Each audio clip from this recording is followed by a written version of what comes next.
दोस्तों नमस्कार। स्वागत है आप सभी का एक बार फिर से हमारे चैनल टेली एबी पर। आज हम लेकर आए हैं सीरियल रिमझिम की एक ऐसी अपडेट जो आपके दिल को झकझोर कर रख देगी। एक ऐसा मोड़ जो इस पूरी कहानी को एकदम नई दिशा में ले जाने वाला है। एक ऐसा फैसला जो सुनकर आपका दिल भारी हो जाएगा और आंखें शायद नम भी हो जाएं। दोस्तों, रिमझिम और समीर की जोड़ी को हम सब ने बहुत प्यार दिया है। इन दोनों की कहानी ने हमें हंसाया है, रुलाया है और हर बार एक नई उम्मीद दी है। लेकिन आज जो होने वाला है वो शायद इस पूरी कहानी का सबसे दर्दनाक अध्याय है।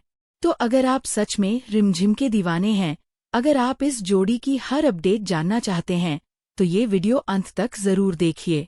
बीच में मत जाइएगा क्योंकि सबसे बड़ा खुलासा हमने आखिर में रखा है।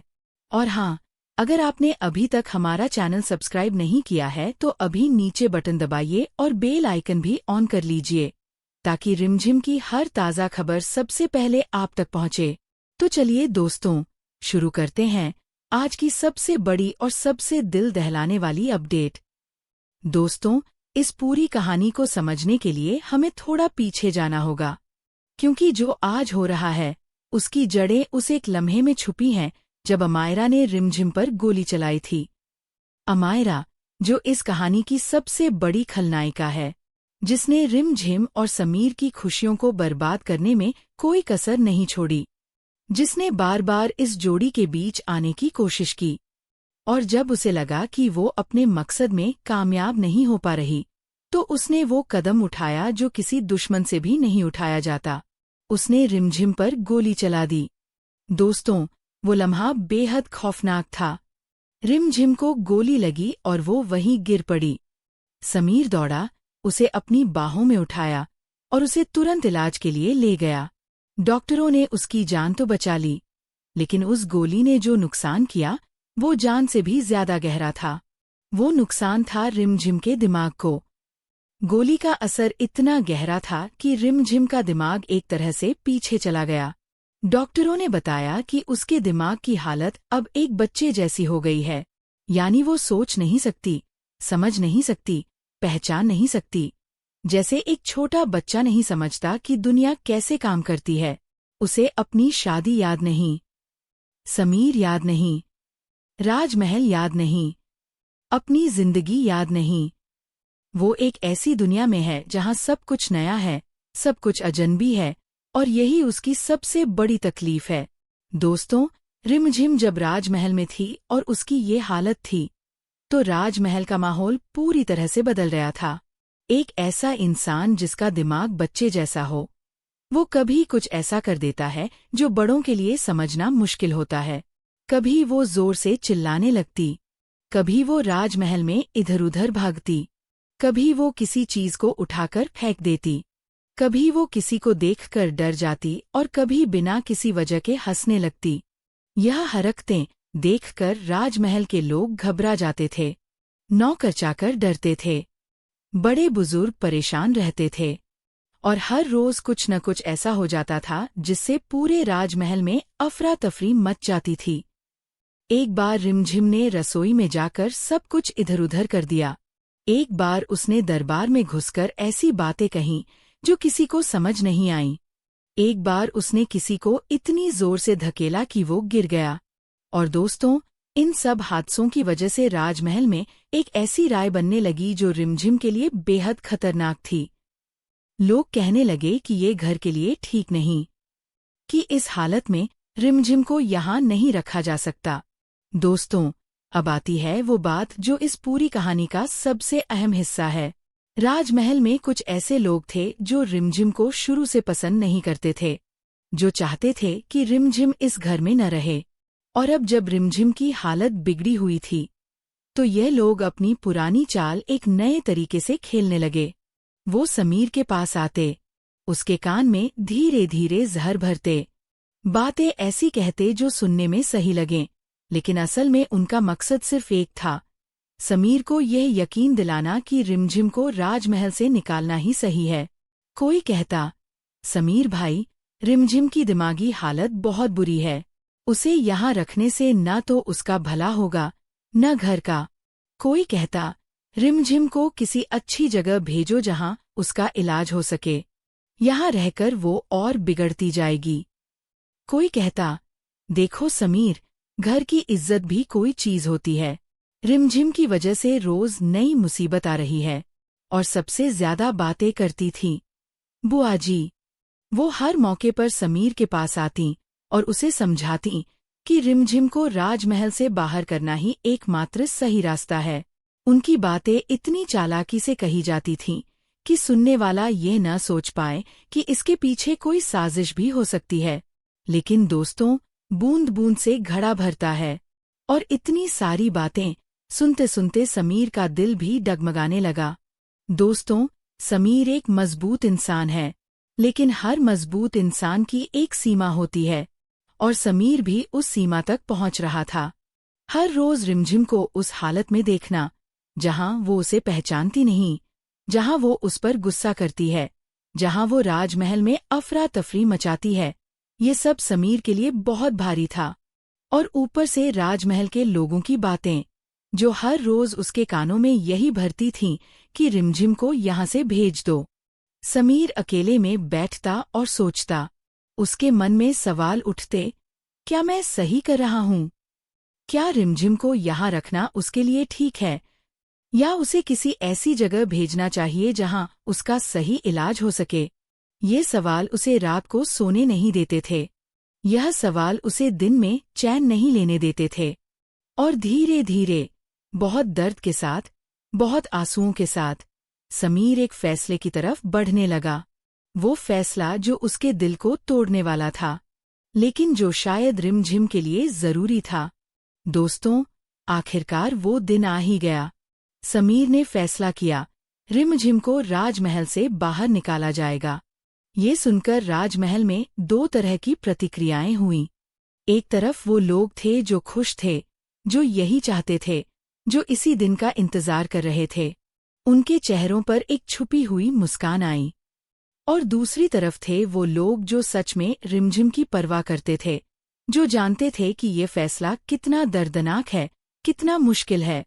और खुद समीर, जिसने यह फैसला किया था, वो सबसे ज्यादा टूटा हुआ था, क्योंकि यह फैसला उसने खुशी से नहीं किया था।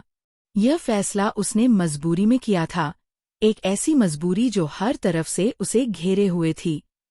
लेकिन दोस्तों, एक सवाल अभी भी अनसुलझा है, और वो सवाल है कि रिमझिम की याददाश्त कब लौटेगी? क्या वो दिन आएगा जब रिमझिम सब कुछ याद कर लेगी? क्या वो दिन आएगा जब वो समीर को देखकर कहेगी, हाँ, तुम मेरे हो? और अगर आया भी, तो क्या तब तक बहुत देर हो चुकी होगी? दोस्तों, रिमझिम की इस पूरी तबाही की जड़ में एक नाम है, अमायरा। अमायरा वो किरदार है जिसने इस कहानी में सबसे ज्यादा नुकसान पहुंचाया है। वो रिमझिम और समीर की खुशियों की सबसे बड़ी दुश्मन है। लेकिन दोस्तों, एक सवाल जरूर उठता है कि आखिर अमायरा ने रिमझिम पर गोली क्यों चलाई? उसके मन में इतनी नफरत कहाँ से आई? दोस्तों, जब किसी इंसान के दिल में ईर्ष्या घर कर लेती है, तो वो इंसान कुछ भी करने से नहीं हिचकता। अमायरा को समीर से मोहब्बत थी, या शायद मोहब्बत नहीं, बस एक जुनून था, एक जिद थी कि समीर सिर्फ उसका होना चाहिए। और जब उसने देखा कि समीर रिमझिम से प्यार करता है, कि रिमझिम उसकी जिंदगी का हिस्सा बन चुकी है, तो उसके अंदर का वो जुनून एक खतरनाक रूप में बाहर आया। उसने सोचा कि अगर रिमझिम नहीं रही, तो समीर उसका हो जाएगा।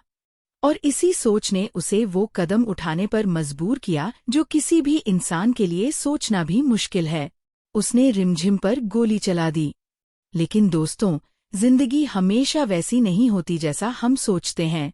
अमायरा ने सोचा था कि इस गोली से उसकी राह आसान हो जाएगी, लेकिन इस गोली ने एक ऐसा तूफान खड़ा कर दिया जिसने सबकी जिंदगी बदल दी, रिमझिम की भी, समीर की भी, और खुद अमायरा की भी।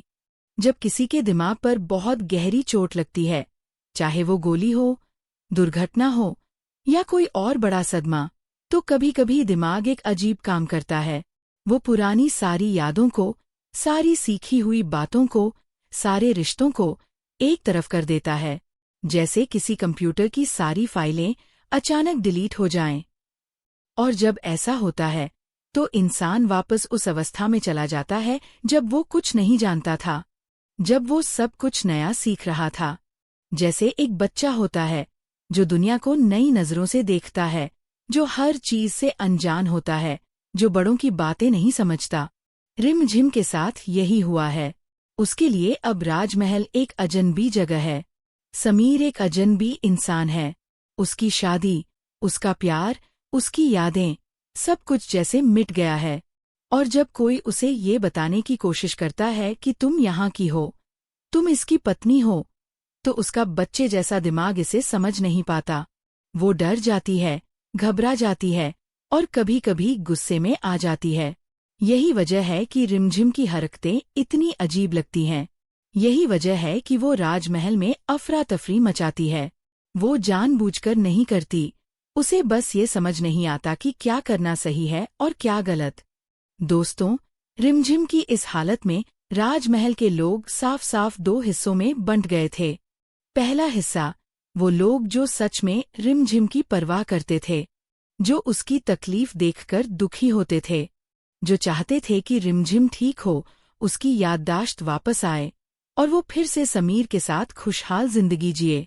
ये लोग कम थे, लेकिन इनका दिल साफ था। दूसरा हिस्सा, वो लोग जो रिमझिम की इस बुरी हालत को एक मौके की तरह देख रहे थे, जो अंदर से खुश थे कि रिमझिम कमजोर हो गई है, जो चाहते थे कि ये मौका हाथ से न जाए और रिमझिम को हमेशा के लिए इस जिंदगी से, इस राजमहल से और समीर से दूर कर दिया जाए। यह लोग ज्यादा थे और यही खतरनाक था। और दोस्तों, इसी दूसरे हिस्से के लोगों ने मिलकर एक ऐसा माहौल बनाया जहां समीर के लिए रिमझिम का साथ देना मुश्किल होता जा रहा था।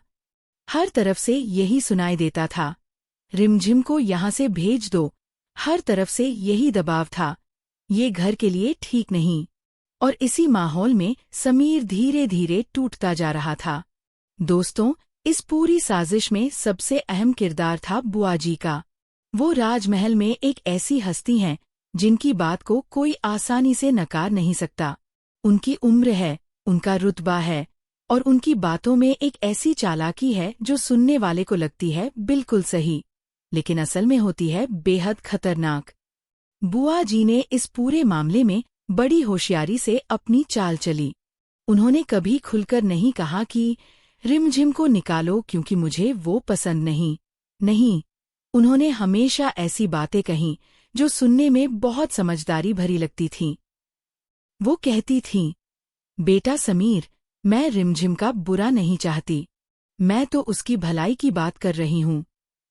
उसे यहाँ रखने से उसका कोई फायदा नहीं, वहाँ जाकर उसका सही इलाज होगा। और ये बातें सुनकर समीर के लिए ये समझना मुश्किल हो जाता था कि बुआ जी सच में रिमझिम की भलाई चाहती हैं या ये सब सिर्फ एक चाल है। लेकिन दोस्तों, हम दर्शक सब कुछ जानते हैं। हम जानते हैं कि बुआ जी का असली मकसद क्या है।